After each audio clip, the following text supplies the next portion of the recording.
All right, today we're going to take a walk through the digital graveyard. We're looking back at all the tech that kicked the bucket in 2025. We'll pay our respects and, well, for some of them, we might just say good riddance. So let's get into it.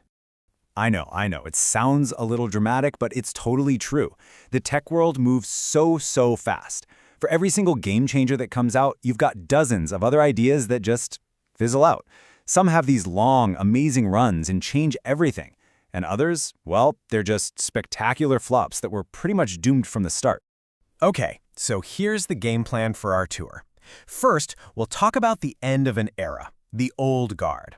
Then, the really fun stuff, the hype, the hubris, and the flops. After that, we'll see what's not really dead, just different. We'll touch on some, let's say, controversial exits. And finally, we'll wrap up with the lessons we can pull from it all. All right, first up, the end of an era. We're talking about the farewells. These are the true titans. You know, the tech that was a huge part of our digital lives for years that finally logged off for the very last time. And man, what a titan Skype was. I mean, for so many of us, Skype was our first taste of video calling, right? It launched way back in 2003 and just completely turned the whole phone industry on its head with free calls over the internet. After an incredible 22-year run, Microsoft finally pulled the plug in May, folding it into Teams. It's kind of sad, you know? A real bittersweet end for the app that basically taught us all how to video chat. And hey, remember the whole ritual of setting your DVR? Making sure you had enough space? Well, 2025 was the year TiVo finally put its iconic boxes out to pasture. When you look at it side by side like this, the old way feels, well, it feels ancient, doesn't it? On-demand streaming, no storage limits. It just made the whole idea of recording a show to watch later totally obsolete. And it wasn't just TiVo. We also said goodbye to Pocket, the original Read It Later app that so many of us, myself included, used to save articles. Mozilla shut that down. And then there's Twitter. I mean, look, Twitter has been gone in spirit for a while now, but 2025 was the year the last technical pieces of Twitter.com were officially wiped out for X.com. That really feels like closing a major chapter of the internet, doesn't it? Okay, let's move on to the next stop on our tour, and honestly, it's always the most entertaining one, the spectacular flameouts. We're talking about the products that promised us the world, the future, but all they really delivered was a masterclass in failure. And you know what? Nothing failed more spectacularly this year than the Humane AI Pin. The hype around this thing was just massive. A screenless, AI-powered pin that projects a screen on your hand?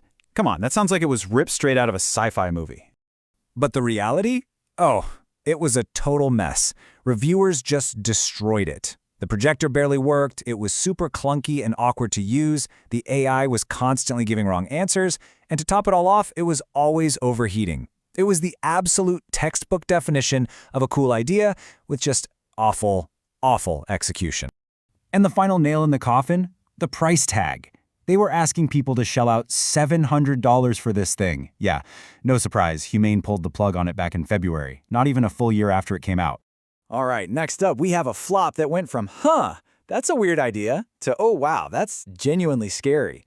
A toy maker called Toy released Kuma, a teddy bear for kids that was powered by AI. I mean, you gotta ask, right? What could possibly go wrong with handing a chatbot over to a child? Well, a consumer watchdog group found out exactly what could go wrong. The bear apparently gave a kid detailed instructions on how to light a match. It talked about sexual kinks, and it even offered tips on how to be a good kisser. Yeah, it was yanked from the shelves pretty much immediately. You know, maybe, just maybe, some things don't need AI.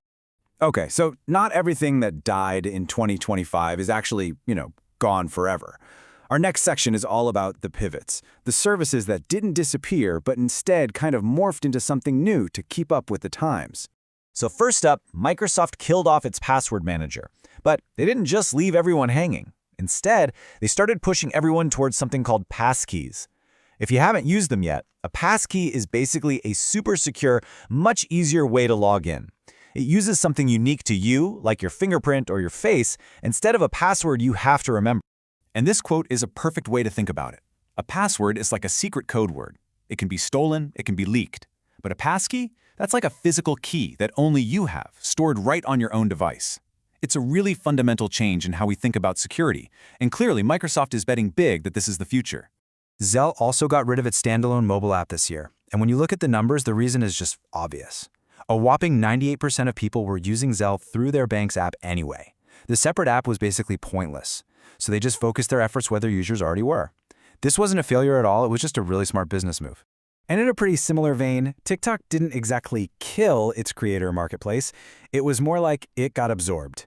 It's now just one piece of this bigger, new platform called TikTok One. And this new thing is really, really focused on advertisers, with all sorts of new generative AI tools. It kind of makes you wonder if the focus is shifting away from the individual creators and more towards the big money from big brands. All right, time to move on to the exits that, let's be honest, not everyone was sad about. These are the shutdowns that kicked up a lot of debate, and for some people, they were actually a reason to celebrate. First, there was the shutdown of MrDeepFakes, which was a notorious site for hosting non-consensual AI-generated porn. Its service provider shut it down for good back in May. And the timing here is pretty interesting. It happened just 1 week after the U.S. Congress passed the Take It Down Act, which is a new federal law specifically designed to fight this kind of harmful content. Then we have a much more controversial one. Meta decided to end its third-party fact-checking program for Facebook and Instagram. Mark Zuckerberg himself made the announcement, and this is his reasoning, in his own words. He said the program was ended for being too politically biased and that it had been used to shut down opinions. So what are they using instead? Well, Meta has rolled out a community notes system. It's where users themselves can add context or make corrections on posts. If that sounds familiar, it's because it's a crowdsourced approach that's very, very similar to the one that Elon Musk uses over on X. It's basically a shift that outsources a type of content moderation to the users. So we've walked through the tech graveyard, we've seen the good, the bad, and the AI teddy bears. So what's the takeaway here? What do we actually learn from the ghosts of tech past in 2025? You know, I think it really boils down to 3 big lessons. First, convenience always wins. Old school tech like TiVo and Skype just couldn't hang with simpler, more integrated solutions. Lesson 2, execution is everything. A brilliant idea like the AI Pin is completely worthless if the product doesn't actually work. And third, you have to adapt to survive. Zelle is the perfect example. It didn't die, it just focused on how people were actually using it. And that really leaves us with one last question to chew on, because this cycle, it never stops. Standing here looking at the tombstones of 2025, it really makes you think, what's going to be on the chopping block next? I mean, take a look at the tech you use every single day and ask yourself, will it survive 2026?